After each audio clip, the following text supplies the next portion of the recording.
Welcome to another live edition of the Deep Look podcast. It is Tuesday, March 19th.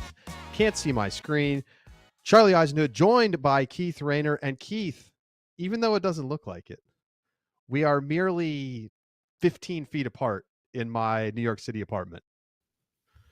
Just a few walls separating. I do hear you. I don't know if the mic picks that up, but just a few walls separating us right now. It's a bit of a special occasion, a first ever for a Deep Look, but it's a little bit of a secret project we've been working on. Yeah, we're pretty excited. Are we? How much are we divulging right now? Just that this is a special project. I'll leave it up to you how much you want to share with the audience, but we are working on some special content. I can say Here's that what much. I'll say. Later today, we are shooting a special bonus.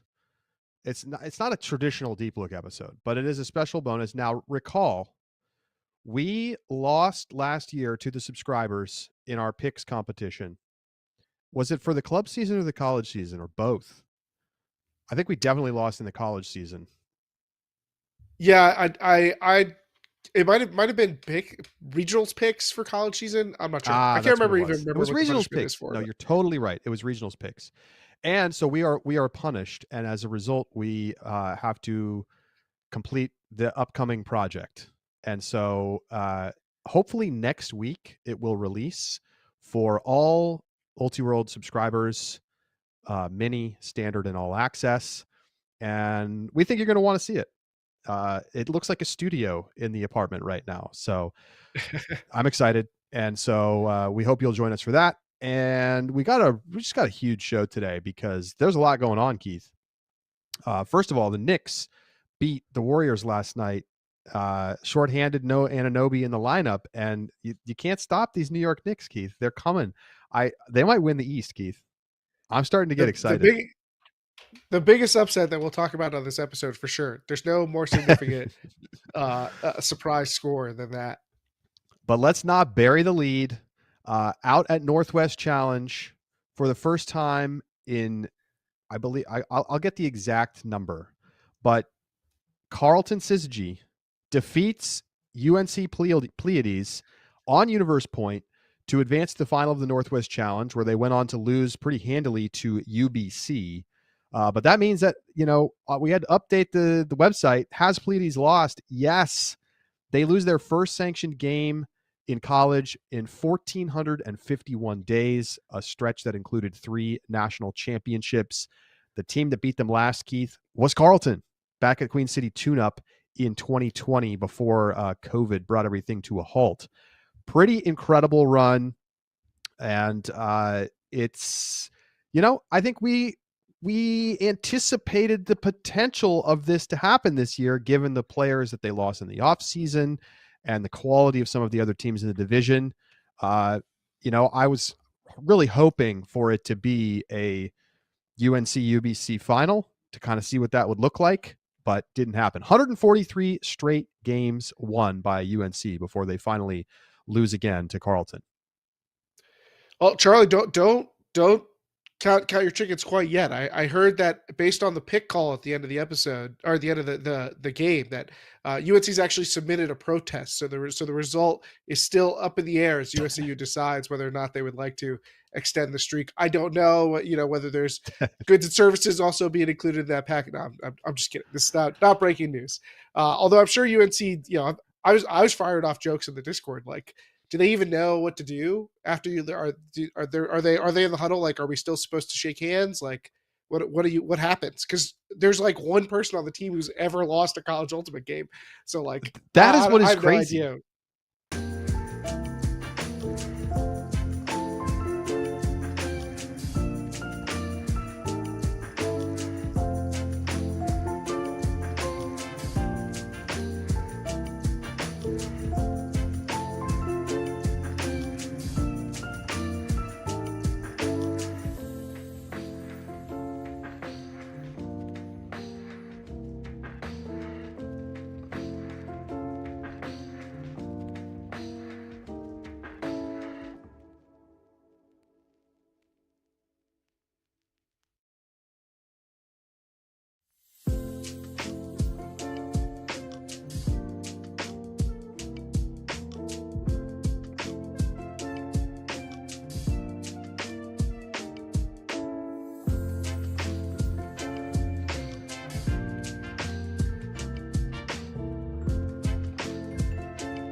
All righty. Apologies for the technical issues. Not totally sure what happened.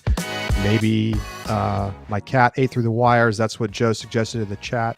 Please let us know if you're having a hard time hearing us or if you're seeing stream issues again, but we should be good to go moving forward.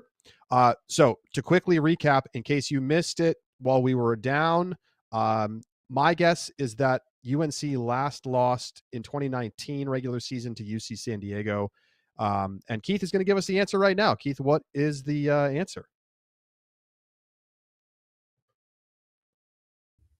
So the last time that UNC lost to somebody in the regular season prior to Carleton, aside from Carleton, what is, of course, one of the top challengers, the team you just mentioned, UBC. They lost to UBC at the Northwest Challenge back in 2019. So in some ways, things haven't changed. But if you heard the other teams that they lost to in that season, you mentioned Dartmouth. They lost to Dartmouth at Nationals, I think in quarters. They lost to UNC Wilmington at their conference finals, and they lost to Ohio State at Commonwealth Cup. UBC is your answer, but a pretty fascinating list of teams to see that UNC once lost to before they became this absolute juggernaut, which they're of course not now. We should bury them, honestly. I mean, like it's wraps for them. So sorry, Keith. We were having some audio issues on my end. What was the answer?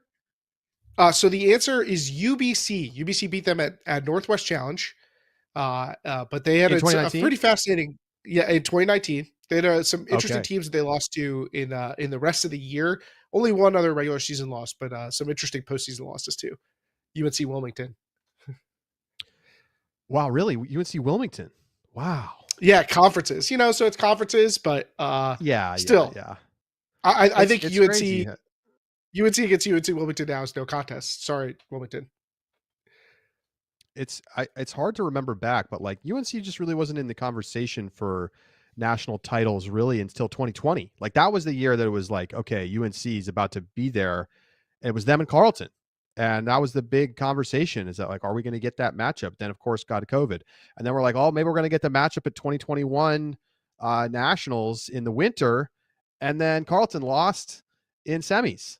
So never happened. But that's how I'm feeling now about UNC UBC. Are we just never going to get it? Like one of those teams is going to blow it in semis and we're not going to get the matchup? Because I'm like dreaming of this game to happen in the Northwest Challenge final and then we don't get it. But you know what, Keith? I think UBC would have whooped them. I think so too, based on the way UBC was playing. But I'm a little less like that Carleton year really felt like they were the 1 and 2. And yeah, I think it probably feels like that in some ways now, but I don't feel like there's a huge gap between UBC and UNC and some of the other elite teams. So if we end up not getting that matchup, if it's Carleton or Oregon or Stanford or Vermont, I'll still be pretty comfortable with how it lines up because we got a great group of contenders. So to me, it feels a little different than that year, which was a letdown because it really felt like Carleton and UNC were going to be on a collision course. And yeah, I'd love to settle the debate, which letter goes better between a U and a C, but we may not get to, and it won't be the end of the world though, I don't think. But let's talk about this UBC team because they just throttled everybody at Northwest Challenge. Their closest game, Keith, was 13-8. That was in the final against Carleton, who had looked fantastic to that point. Now, Carleton did lose a game. We'll get to that in a second. They lost to Colorado. But this UBC team thumped people. 13-6 over Colorado. 13-7 over Washington. They bageled Western Washington 13-0. And they beat Northeastern 13-4. Now, I think arguably they only had one like super tough game against Carleton, but what more do you need to see from this team for them to become the favorites to win nationals? Like, I know they had the little slip up at Stanford Invite.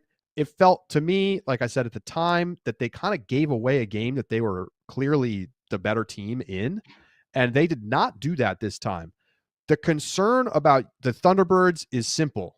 They did not show up well in the biggest game under the spotlight last year at Nationals, and you have to worry a little bit about their mental game given the blown lead to Vermont at Stanford Invite. Now, this is a great performance, but it's not Nationals yet. Will they be able to hold up to the pressure cooker that is Nationals when they're playing teams that have proven to handle those spots better than them, like, for instance, Pleiades. So, other than that, though, Keith, they have the resume, they have the roster, they have the continuity. They've been there and lost in semis. This looks the part of a championship winning team. They're on track to go into the postseason as the number one team in the power rankings, potentially the number one seed at nationals, and with good reason. I mean, you're right that they have put together exactly what you want to see, aside from that one result at Stanford. But because that's the same type of problem we've seen crop up from them in the past, that's your cause for concern. This is not a team who I think is going to be invincible. I don't think that people are going to view them in the same light that we viewed favorites like UNC for the past few years, No. or even Dartmouth in their heyday. Right? I don't think we're going to go into nationals being like UBC's is a massive front runner that couldn't get upset, because we've seen that is within the realm of possibility for them. So yes, they're playing the best ultimate in the division, and I think that is going to make them the favorite. But I don't think it's going to be by a big lead over the competition.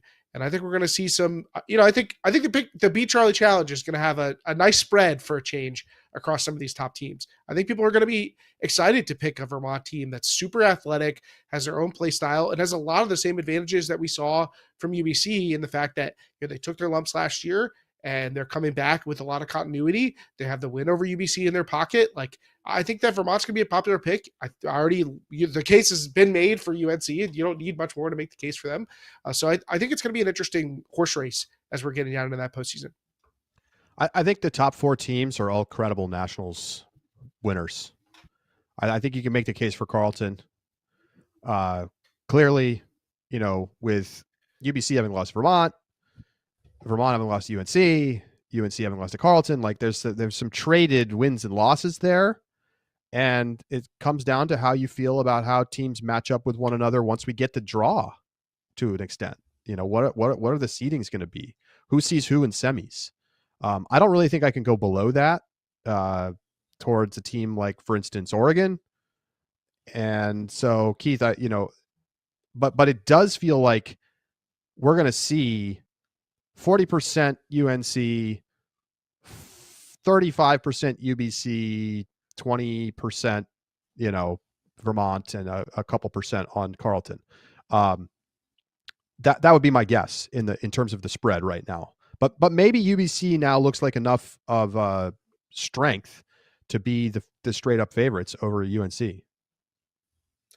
Well, so does this mean you're fully bought in on Carleton at this point? Are you ready to Oh yeah. stake your claim that you feel like they're just like a firm semifinals team right now? Well, I mean, I look at their roster, like at their resume, right? Santa Barbara Invite, their only losses to UBC by 1. Otherwise, they really dominate. They take care of business. They beat Stanford by 4. Then they go to Queen City. They lose to UNC in the final. Okay, that makes sense. They bounce back and flip that game, 5-point flip, and end up winning by 1 over UNC, and looked great doing it. Now they kind of get worked by UBC, but we know that they can hang with that team. And they lose this game to Colorado.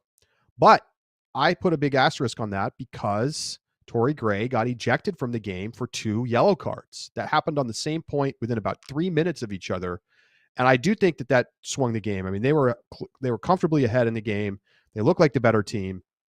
And I think, Gray is probably their best player. So I do think that she would make the difference in the matchup. And if they played that game again, both teams at full strength, I do expect Carleton to win there. Let's actually take a look at these yellow cards because, it was a big topic of conversation. You very rarely see ejections in Ultimate Period. And I don't know if I've ever seen an ejection in a college women's game. Here's the first play. Gray there, the cutter in purple, making contact. Keith, what did you see there? Maybe we can run that clip again so we can watch it back. What did you see there? Is that a yellow card? Yellow to me, for sure. I remember when I first saw this clip, I felt a little more charitable, and we are not nearly at the optimal angle to get a read on this, but my thought was that Gray's going in to box out for a disc that's going to curve over the defender's head.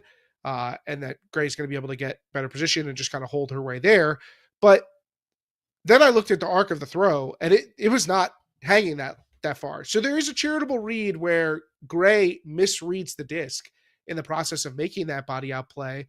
But at that point, like, you're entering in the judgment of whether or not that type of physicality is safe and legal in that situation, and whether you have to account for judgment when you are assessing a yellow card, right? Like, we do the same thing when we talk about bidding into somebody. Like, should you have recognized that was going to be a dangerous play? So I do think that looks yellow card worthy. I think that it probably even looks worse than it might actually feel, but I think that uh, Grace putting the defender in a compromised position by leaning in with the body that way and misassessing the play. So to Yeah, me, textbook yellow. Gray actually called a foul on the play. Um, that was overruled, and then yellow card issued. Um, and look, I think this is it's an unusual play because you don't normally see an offensive player coming in and making that level of contact with a defender who's in legal guarding position. Um, it's one thing to box out, and technically in the rules, right, you're not allowed to box out or play the body of the other player. But we see it all the time, right? On a disc going towards the end zone, you slow down and you're playing the defender even as you let the disc kind of fall down in front of you, and that's just an accepted part of the game. This was clearly a Gray looking, identifying that she would need to make contact with the defender in order to be able to make the best play on the disc, and essentially hip checking the defender pretty hard and knocking them to the ground. Classic yellow. I think this is like, it's not a common foul. And although I don't think it was malicious, it was also just very obviously illegal, and I think easy to see on the tape. I think the second play, which we'll take a look at right now, is more of a common yellow that we see. And this was just a really bad decision by Gray to come that hard into the space where you're going to create a dangerous contact, and already on a yellow card, you just can't do that. Like, if this is the first incident, maybe there's no yellow here, but I got a lot of respect here for the observer making the call, knowing that that's going to send the player out of the game, because I think this is exactly how ultimate should be officiated by the observers when it comes to heavy contact. Like, you just can't make that play. That's an illegal, beyond a common foul, once again, to come into the space like that and create heavy contact. Now, would it be worse if it was a bid, like a full-on dive? Of course. But Tori is a great player. We talked in our segment out the back about the fact that she might make the world's team. And she simply knows better than to come into the space like that. And you know what? Again, it doesn't mean she's a dirty player or anything like that. It just means that she made a bad decision and deserved to get ejected. The two plays both, I think, are similar in that sense. Like, neither one looks like they're like malicious. They're just a bit reckless. You got to maintain control of your body, and you be aware of what spaces you're entering and how it's going to impact the other people who may be entering those spaces. And those plays didn't really take that into account enough. I wouldn't be surprised if Colorado maybe tried to argue on Gray's behalf on the second ejection. I don't know if there was actually a foul call. And I think that can rub players the wrong way. Colorado in particular is not a team that likes to get the observers too involved. They don't want a third party generally, at least in what I've seen from the team in the past. Both players just a little surprised there. And I think that, I don't necessarily want the observers to account for the fact that it's the second yellow. I mean, those cards came on the same point, I think, or at least within a few minutes of each other. Like, they were very close together. It was the I same don't think the point. observers should really be thinking, is this second yellow going to eject the player? They should be thinking, is this a yellow worthy play? And Totally. it looks like that's what the observer did. And so sometimes I think we talked about this the last time we talked about ejection. It doesn't always feel like the two yellows exactly add up to a red, but that's just the way it goes. Like, it's like playing with, when you're up against the foul limit in basketball. Like, if you have that many fouls, you have to know, I have to play a little with a little more discipline than I normally would. And honestly, this is probably a good lesson for Gray because you don't want to end up in this situation in quarters and nationals. But if she has a card and she's a physical defender and one of the best defenders in the division, so she's got to find a way to continue to play her style. But if she does pick up an extra yellow, she also can know, okay, I've got to take a step back. I've been here before. I have to make the adjustment. Colorado, they go 3-2. They get that big win over Carleton after the Gray ejection. And then they lose huge to UBC 13-6, and then they lose in the third place game to UNC 13-10. Do you see a path to a title for this team? We know the window was open last year, but has it closed?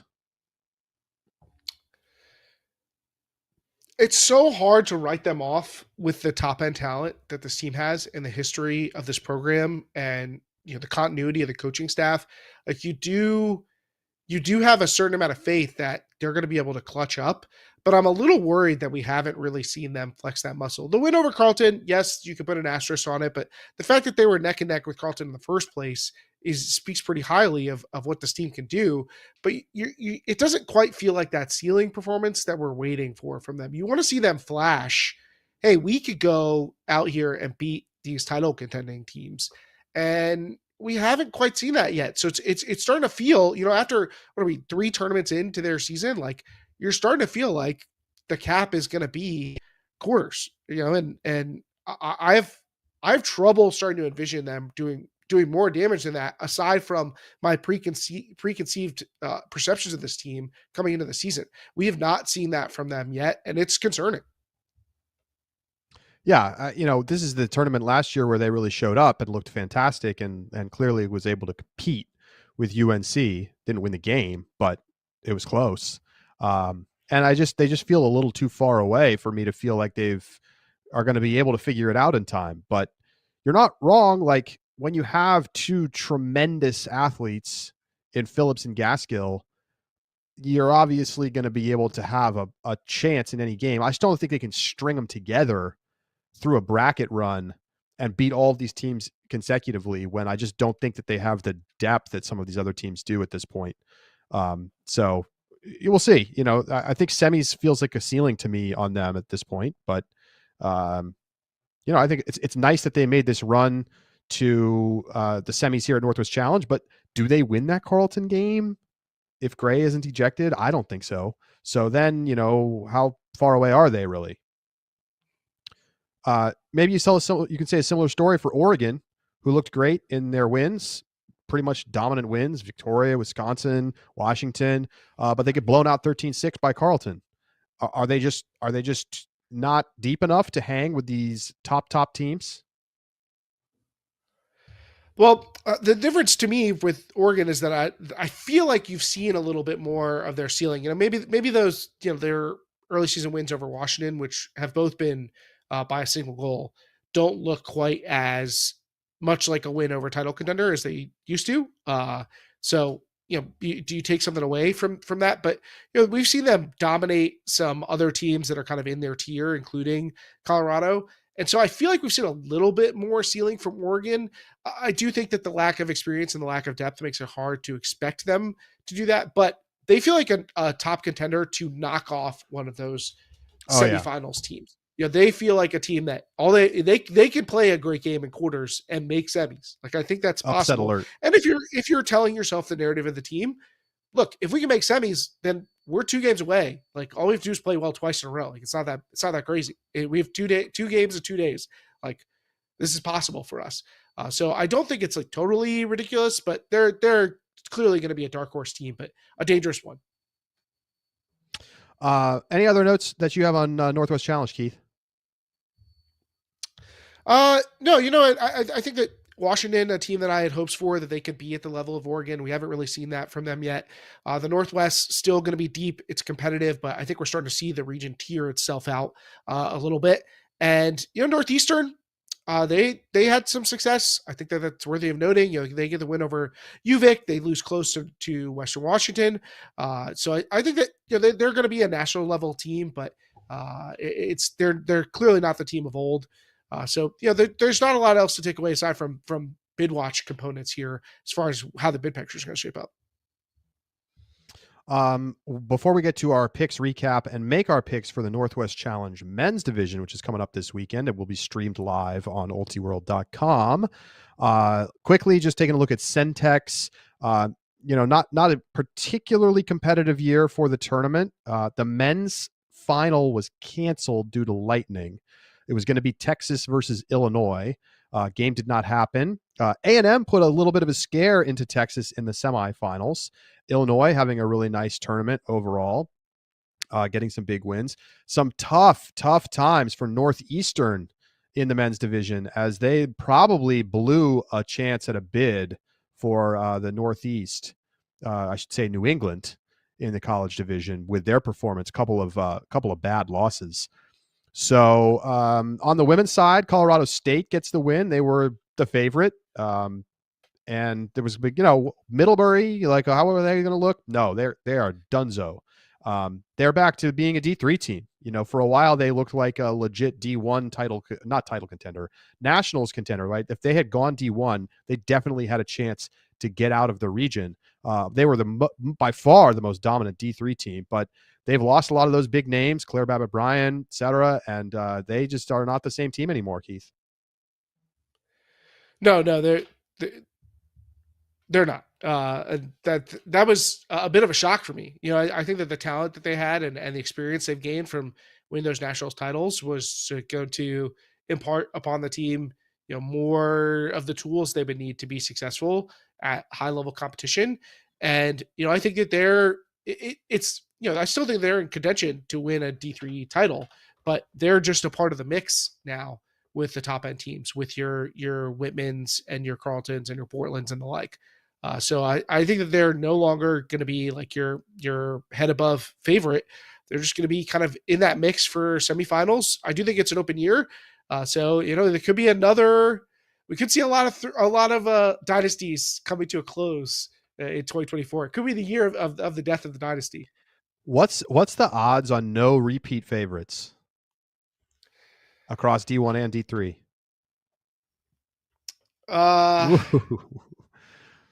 Would you take plus 500? Yeah, I think I'd bet that at plus 500. I think plus 350 maybe is the right number. Yeah. It's coming down. That's for sure. I think at the start of the season, it was like plus 2,000 or something. It is wild where we're at. I mean, this is shaping up to be a tremendous close to the college season. I mean, we're on our way to a classic right now. Fantastic. Regionals is going to be fantastic. Shout out to Brown, the 8 seed at Centex, going all the way to the final where they played Colorado State. Getting some nice wins along the way. They ended up losing twice to Colorado State, but they beat UT Dallas soundly, 11-6. They crushed Middlebury. They crushed Texas. They beat Ohio State 11-10. And this Brown team's been kind of interesting for a while. Rita Feder kind of leading the way, and now I'm like starting to wonder: is there any chance they're going to knock on the door of a nationals bid, Keith? Well, they've knocked on that door before, and I think what's impressive about this team is that Federer's a great leader, but she's been struggling with injury, and so they've had to kind of figure out ways to get it done without her. I'm not sure if she was playing at Centex. I don't think she was, and so that gives this team some extra bite to see them having success without her. And this was a competitive field. Like, yeah, it wasn't like Northwest Challenge level, but this was a lot of teams who I think are right around the kind of cutoff line for nationals, high level regionals teams, which are exactly the kinds of teams I think that Brown's going to have to go through to try and get to nationals. So this is a great outing for them. Really positive stuff. And if they have a healthy Feder back at regionals, look out. They're dangerous. I think the problem is that right now New England is only sitting on 2 bids. Vermont and Tufts are top 10 teams. Can Brown really get through one of those teams? I find it hard to see that. Northeastern didn't do themselves any favors at Centex. They end up dropping a spot in the rankings. Currently, according to FrisbeeRankings.com, sitting at number 22 in the rankings. But, Brown moved up 15 spots to 29th. They beat Ohio State, the number 19 seed, 19 seed in the rankings right now, and then lost, soundly twice to the number 18 team, Colorado State. So maybe it gives you a sense of where they stand. Without a third bid, I think it's a real stretch. But if Northeastern ends up earning a bid for the region, I think Brown might actually be the favorite to steal it.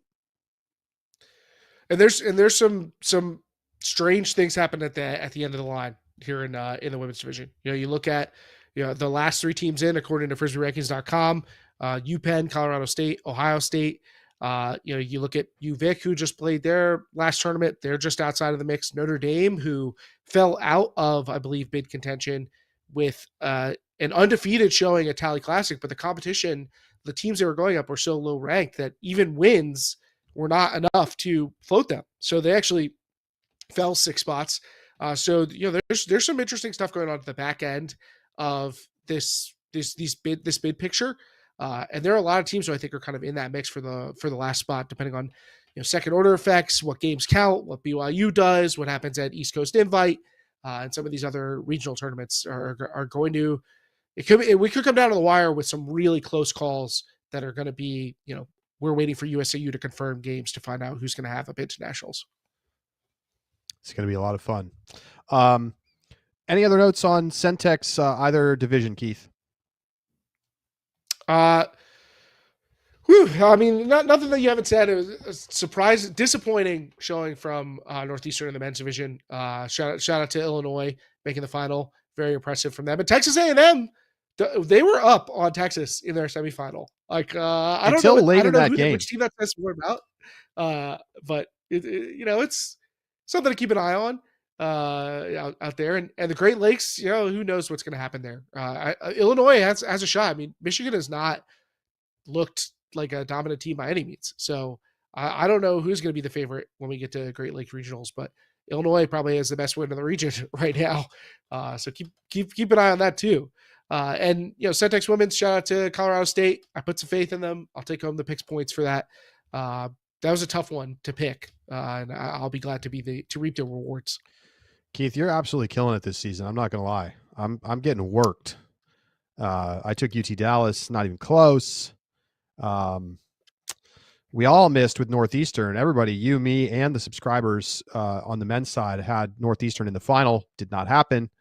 And man, I chickened out. I didn't take UBC to win at Northwest Challenge. I had UNC. So that's what you had as well. So we each get a point for UBC in the final, but of course missing on UNC.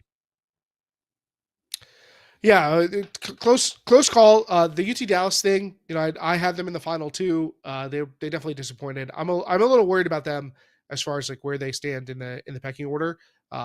It's not necessarily clear to me that they're better than like WashU. But Colorado State, great to see them coming in with a strong performance. They had only played one other tournament and had been kind of mixed there. But I think this is a team that's going to be a nice 3-4 seed at nationals, and the kind of team that maybe on my hashtag the game roster when it comes to that time. How about this for Notre Dame? The women's team, after some really nice results earlier in the season, they go to Tally Classic, which is a fun tournament and a great like spring break tournament to go to. They dominate, but they played Florida State in the final, number 130 in the rankings, beat them 15-7. And because that was close enough not to be deemed a blowout, they end up losing 45 points in the rankings, and they're out of a bid right now. That is really tough. So Great Lakes currently sitting with just the one bid from Michigan. Was looking like it would have been a 2-bid region. And had they won that game, they would be ahead of Ohio State in the last spot for the last bid. And I should say, I said won the game. Had they scored one more point in the game is what I meant to say. 15-6 would have been ignored as a blowout rule. That is tough. And that's the risk that you take by playing in a tournament where you're playing teams that are a lot worse than you. The algorithm can be unfair because obviously, what's the difference between 15-7 and 15-6, Keith? From a narrative standpoint, the answer is 0. Well, in fact, somebody commented in our Discord. I haven't vetted this to see if it was exactly right, but somebody commented that that score to make it 15-7 was like a jump ball hammer into a pack or something. So, that's the difference between potentially having a bid and not, which is hard. I mean, this is the one place where there is a bright line cutoff that makes for a really distinct difference between 15-7 and 15-6. And if somebody, I think it was Ari Jackson in our Discord who said like why do we have the blowout cutoff? Like maybe it should just like maybe we don't need that anymore. I don't know exactly what the fix is. I'm sure introducing that, removing the blowout cutoff adds other problems that I'm not thinking of. This is not my area of expertise, but it's definitely the risk you take, and I think Notre Dame knew that going into the tournament that they had to play really well, and it's hard as a team to stay checked into like, hey, I know we're up 15-5 or whatever, or 12-5 or 13-5, but we have to keep playing awesome. Like we cannot let off the gas because we are supposed Yep. to beat this team by a lot mathematically. And so that's what we have to do. And that's a tough goal to stay focused on, but what you have to do if you're in a situation where you're trying to make nationals and you're playing against teams that are not anywhere near that in the rankings.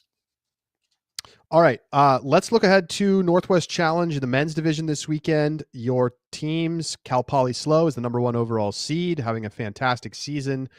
Colorado, the 2 seed. Carleton out there with the women's team. And all those Seattle kids on those Carleton team. Must be nice to spend some time at home. Oregon, the 4 seed. Cal, Washington, UCLA, and Utah round out the top 8. Keith, where are you going with your picks this week? Well, I've been stumping pretty hard for Cal Poly Slow, and as much as I like picking them to go undefeated this year, seems like a strong statement. I don't have a great reason to go against that right now. They've looked the part. Right now, to me, I think if I had to pick today, they might be my title winner today. For if nationals start tomorrow. So wow, I think I gotta stay with Slow to get through. As much as I have been going to bat for Carleton, they've been a consistent. Some of their best results from Smoky Mountain Invite are close losses, and we know how I feel about that. We haven't quite seen any flashes from the Oregon or Cal, and so by process of elimination, I think I'm going to end up with Colorado, and a sad sack 1-2 matchup here. But look, I've got a big fat lead, so I can stay conservative with my picks. I mean, you got to pick what you think is happening, and I'm right there with you. I think Cal Poly should have no problem getting to the final. I think they have a chance to lose in the final. I think it's definitely possible. It's hard to maintain your level throughout the course of the year. Sometimes it's helpful to take a loss at this point in the season. But on the other hand, they've been really good. They beat Colorado by 4 in the final of Pres Day. I just have a hard time seeing Colorado getting that win over them. I went back and forth about Carleton versus Colorado, the likely semifinal. I just think Colorado is the more solid up and down the roster team. Carleton's like volatility is kind of interesting in a 1-game scenario, but no way they go back to back. I am going to take Colorado, though. I think Carleton's got a real good chance. And then in the final, I've got Slow over Colorado by 3 or 4 goals. We are identical going into Northwest Challenge. All right. We're going to take a break.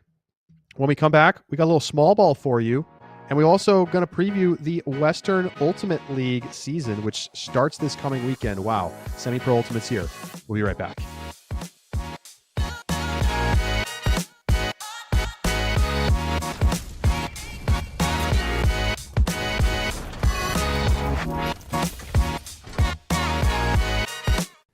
Heads up, Breakmark now has sublimated 5-panel hat. You can get the hat and their famous reversible free with the purchase of one of their 3-piece team bundles, starting at just $85. Get all the details at breakmark.com. Hey, this is Robin Fennig. One of the only things that we have to bring to an ultimate tournament are our cleats. And every player has a cleat story, right? Mine took place in 2022 when Noise slayed our regional rival Dragon Thrust on Universe Point in a rainy semifinal at the USA Ultimate Club Championships.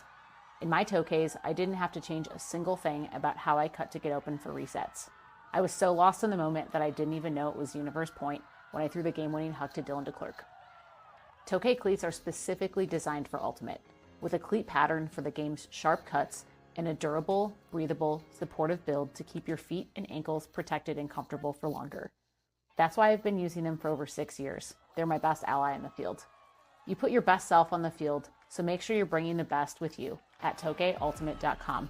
That's TOKAY-ultimate.com. Tokay, sky the limits.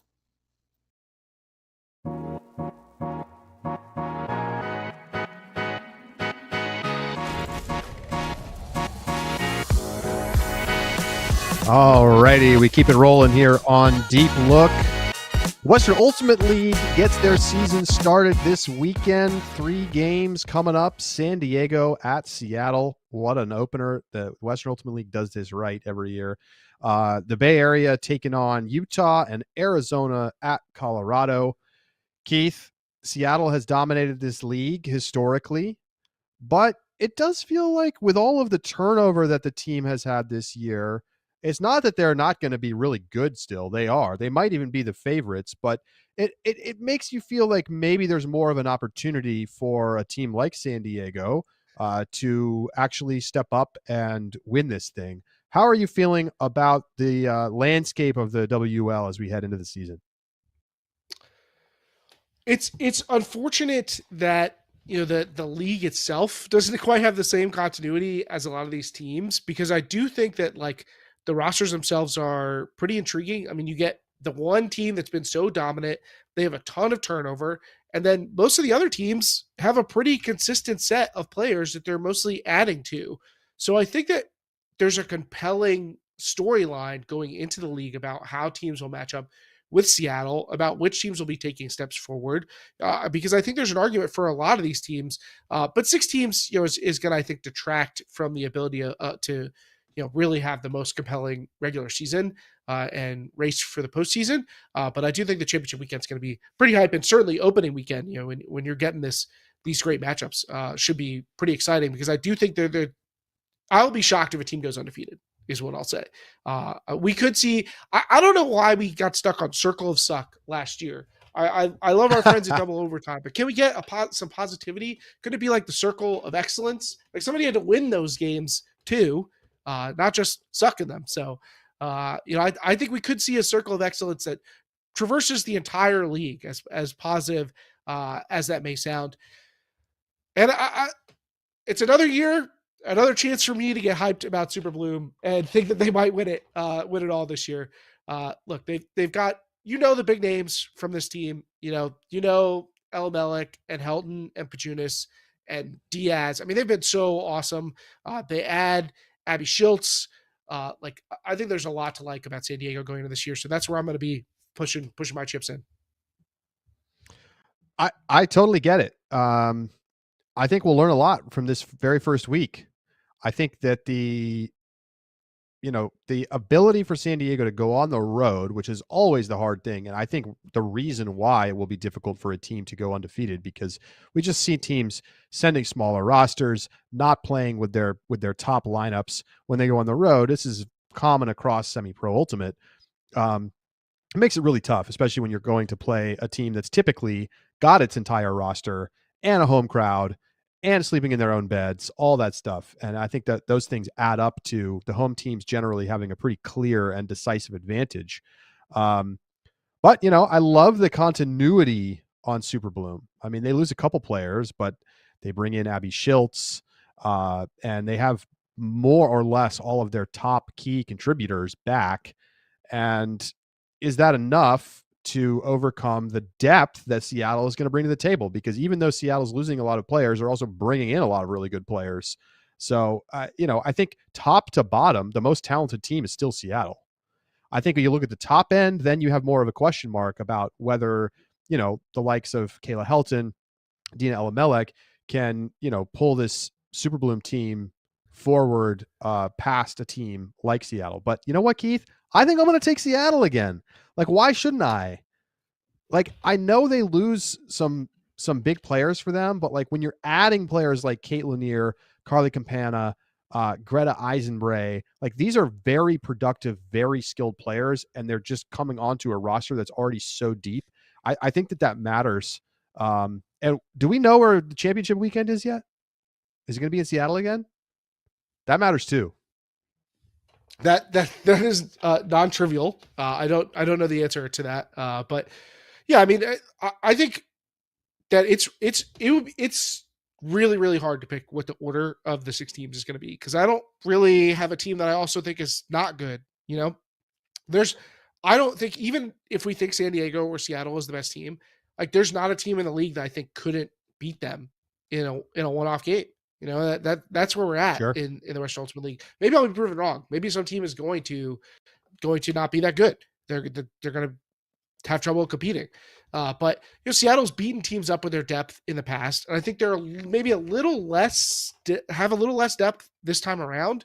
And will they make the adjustment? Will they lean more on some of their top end players, or will they still try and go out there and run lots and lots of lines and get everybody on the field and try and satisfy all the players' desires, or are they going to go out there and try and do what's best for the team to win? And maybe those things are not in competition with each other, but for most teams, they are. So can Seattle prove to be the exception again? That's a different question. And can they leverage the depth if they have it? That I think they're great at, but it's just going to be a question of, can they make the adjustments if they don't have that tool? Are they going to be able to say, hey, Stam Ronenberg, Cassie Wong, Icky Almy, Cheryl Sue, like, go take over this game? That'll be right. something to keep an eye on for them. Well, I'll give you my takes here. Southwest Conference. I've got San Diego number 1. I've got Bay Area number 2, Arizona number 3.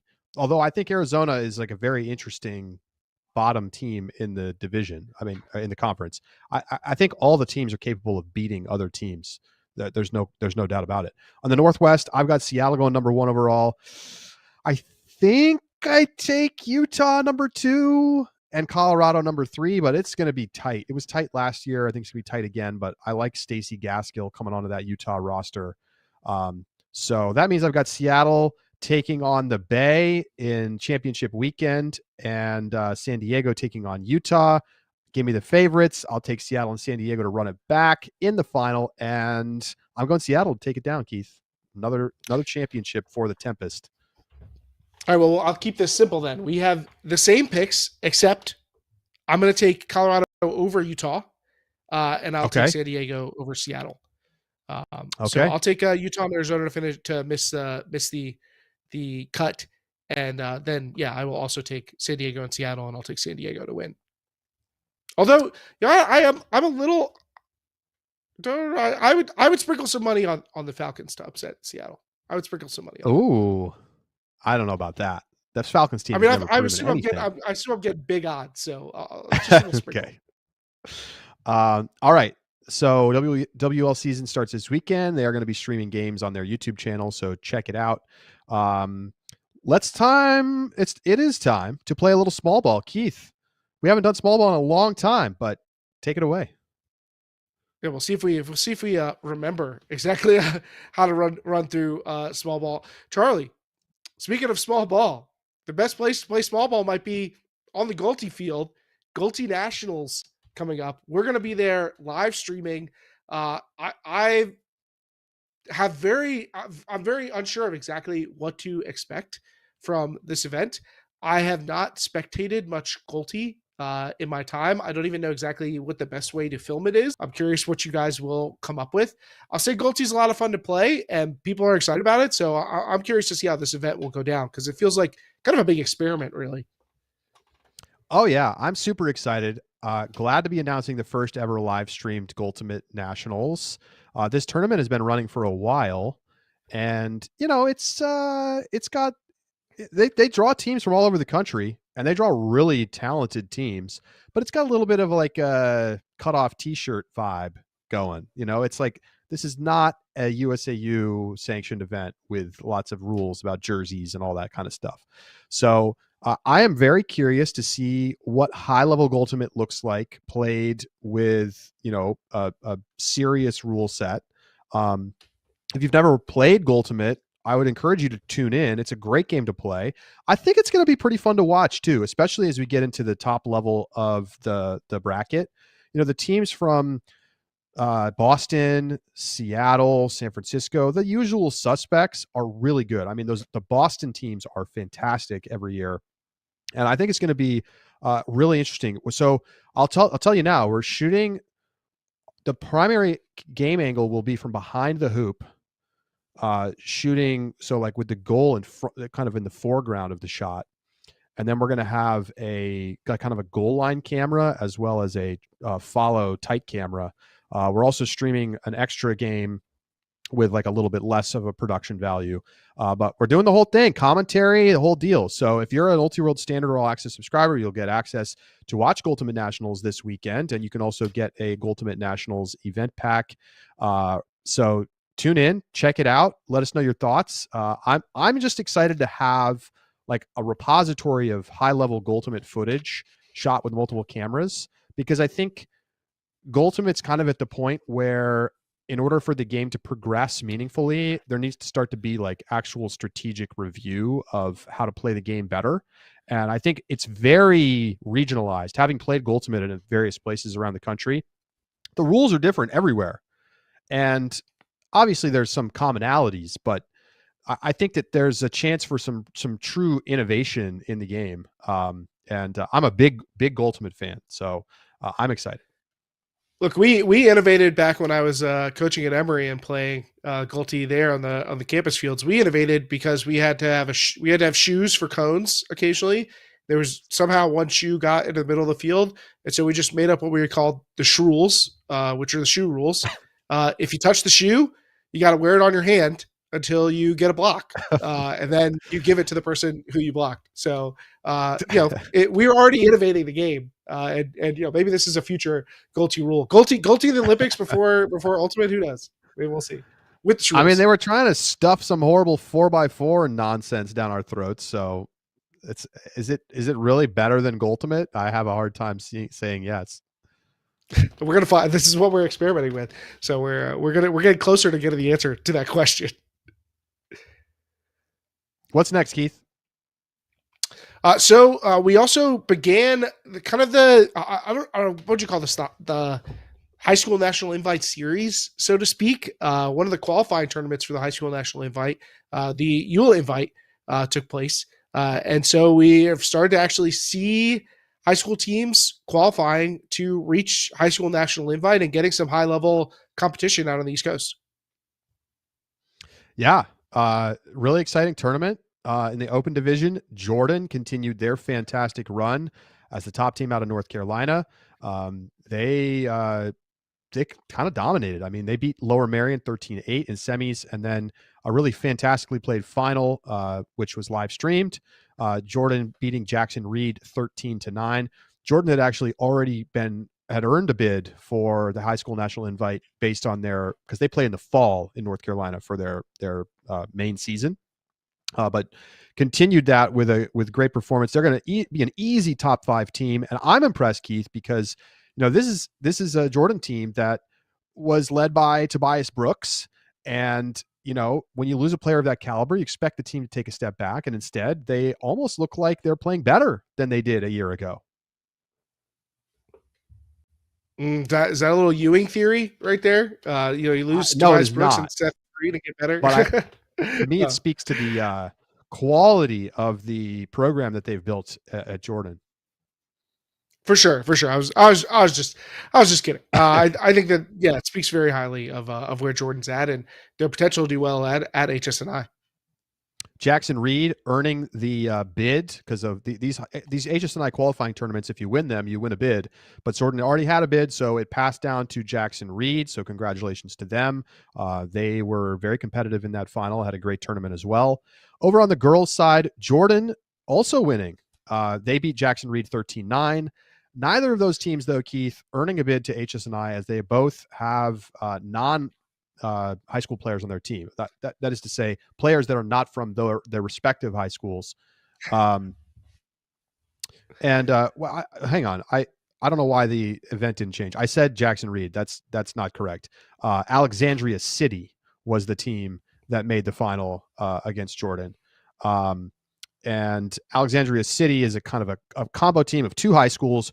Jordan is they play with some middle schoolers. They play with some other area high schoolers that don't have a team at their school. And it's all great. This is growth of high school girls ultimate, which really needs a shot in the arm after COVID.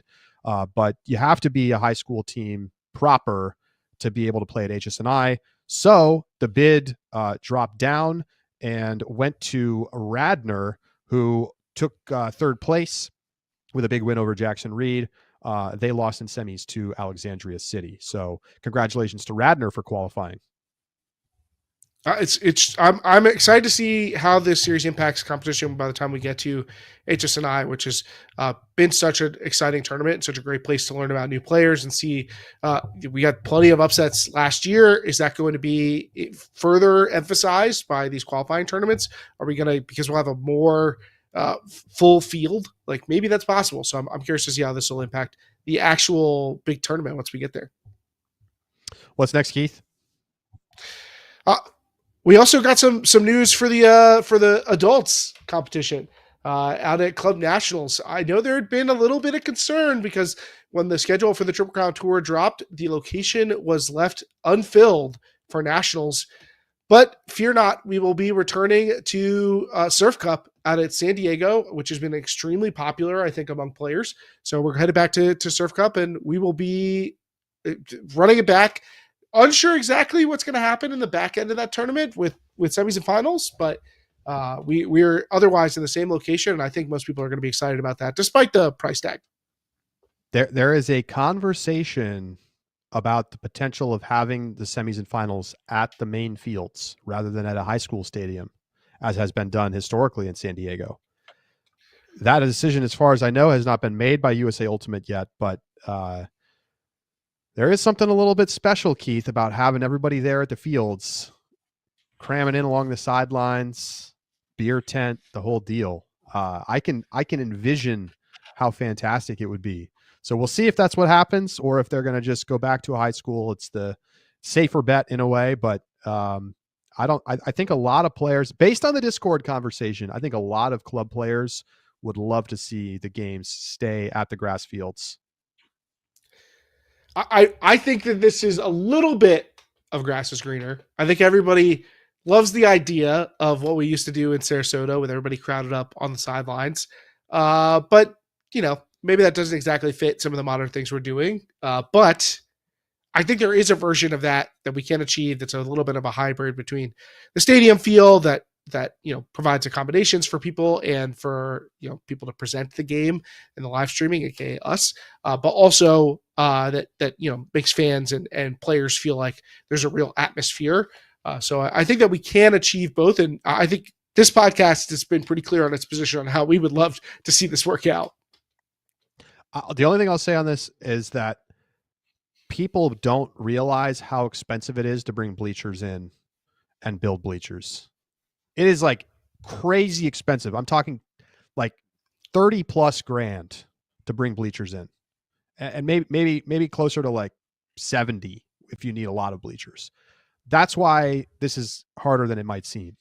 And you also would need lights if you're going to do night games for semis. So, it costs money, but I hope they can figure out a way to make it happen. It would be awesome. For sure. How about our question of the week, Charlie? Yeah, we got a question from Josh in Discord. Who is the best player to never play in college nationals? Now, I know that's the common pathway, pipeline for great club players is to play in college, make a name, start playing on club teams while you're in college, go on to become some incredible club player. That's probably 95% of the division, but not every player starts playing in college, or maybe they don't go to college.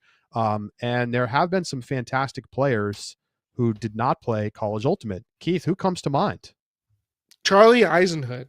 I'm pretty. It's you really should have made nationals though. You really should have. Without bring it up.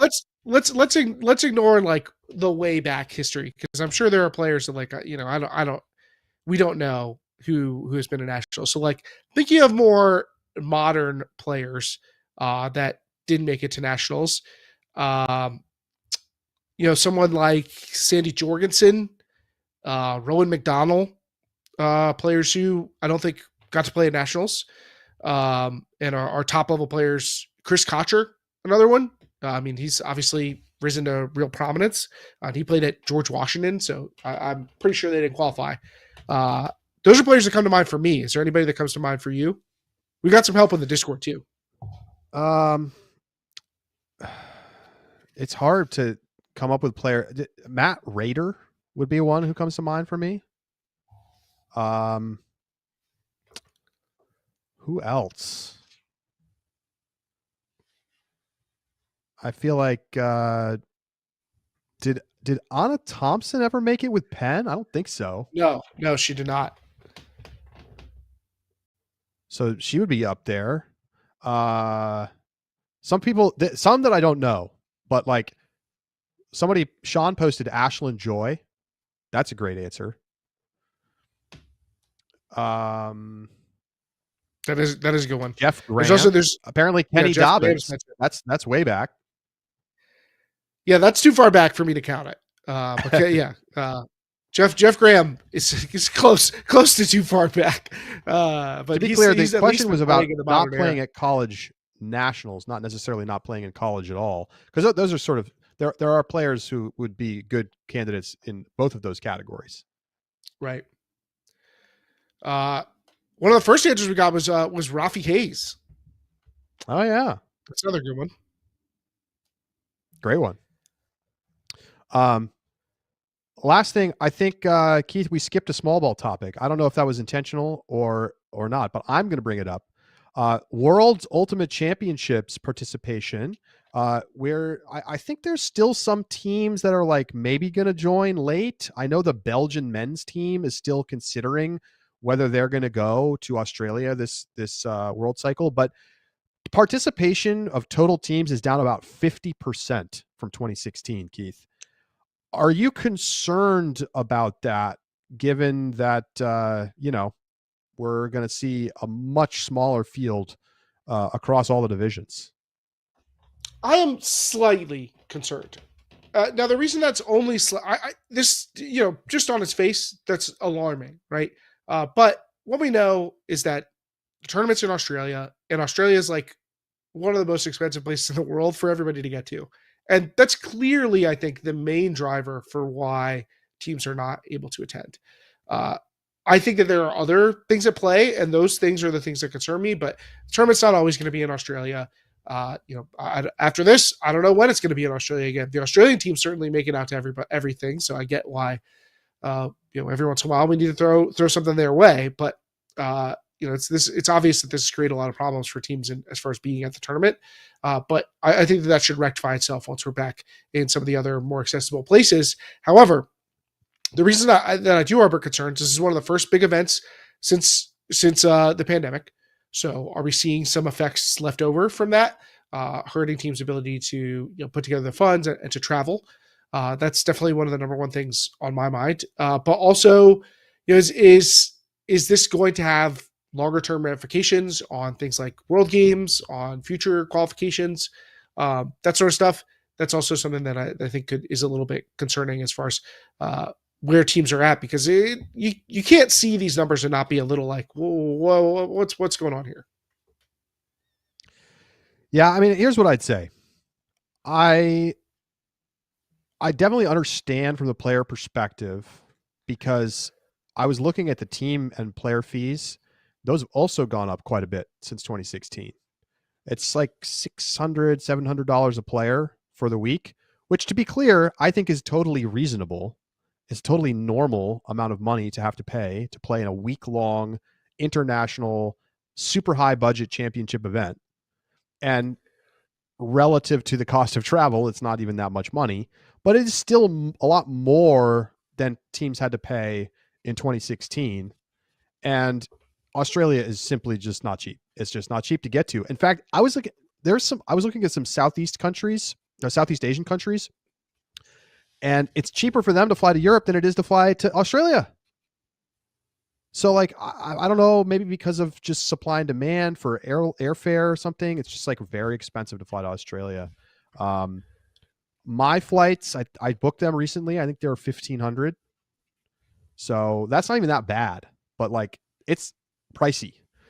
That said, I do think it's really disappointing that we're not going to have more total participation, particularly from European teams, given that this is a once every 4 years tournament and we haven't had this one in 8 years. And this is the big one.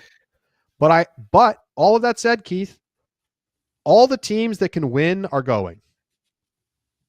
So am I devastated by this? No, I think it makes it harder for the tournament to meet its budget. And that sucks.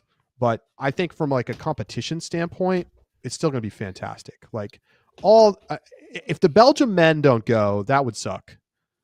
But otherwise, Canada's there, Colombia's there in all divisions, France is there in all divisions, Germany, Great Britain, obviously USA. You're also getting some teams like, say, Korea, who's going to be there in the mixed division, who maybe wouldn't go if it was further from them. India's going to be there. I just think, Thailand is sending a couple of guts teams. Like some of these countries is China are going to be there? because it's closer.